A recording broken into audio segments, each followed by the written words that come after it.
Waqt li indirizza riċeviment fiċ-Ċentru Nazzjonali Laburista fil-Ħamrun, il-Prim Ministru Joseph Muscat stqarr li qed isegwi b'apprensjoni kbira l-mod kif qed jiżviluppaw l-avvenimenti fi Franza. Filwaqt li saħaq fuq l-importanza li tiġi mħarsa l-libertà tal-espressjoni, qal li m'għandux jiżviluppa disgwid bejn ċivilizzazzjonijiet differenti. M'għandux ikun hemm sitwazzjoni li fiha l-elementi moderati tal-Iżlam jiġu mgerxa milli jkomplu jintegraw ruħhom fis-soċjetà. Ma nkunux aħna stess li nimbuttaw ħsibijiet li jitfgħu lil kulħadd f'keffa waħda, appella l-Prim Ministru. Fakkar li nies ta' rieda tajba jeżistu minn kull razza, pajjiż u reliġjon.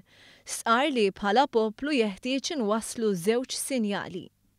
L-ewwel nett li s-sigurtà tal-poplu hija paramount għalina u li qed nieħdu u nkomplu nieħdu l-miżuri kollha neċessarji biex pajjiżna l-familji tagħna ikomplu jgħixu fl-ikbar sigurtà u l-ikbar serħan tal-moħħ possibbli. Imma t-tieni nett ukoll illi filwaqt li nassiguraw dan is-serħan tal-moħħ ma nħallux tqum fostna xi mewġa illi tkun irrazzjonali, li tkun bbażata fuq stereotipi li ma jagħmlux sens. Il-Prim Ministru sħaq dwar il-bżonn ta' koalizzjoni ta' nies ta' rieda tajba kontra minoranzi terroristiċi li jridu jitfgħu id-dinja fi kjas. Joseph Muscat qal li din is-sena se jkun qawwi aktar minn qatt qabel il-bżonn li pajjiżna juri sinjali ta' kontinwità. L-ekonomija ta' Malta kibret b'mod pożittiv tul is-sena li għaddiet, inħoloq xogħol aktar milli mistenni, riżultati kienu deskritti sorprendenti anke minn imkejjen internazzjonali.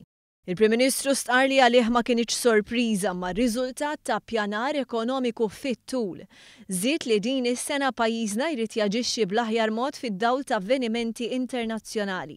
Fil-Greċja fakkar il-Prim Ministru ħajkun hemm elezzjoni ġenerali li jista' jkollha effett fuq iż-żona euro in ġenerali. Sejħilha sfida li pajjiżna m'għandux kontroll fuqha imma li qed jissorvelja. Fuq tema differenti Joseph Muscat fakkar li din is-sena se jsir ir-referendum dwar il-kaċċa fir-rebbija. Qal li l-fema tiegħu hija magħrufa iżda d-deċiżjoni tal-poplu trid tkun irrispettata.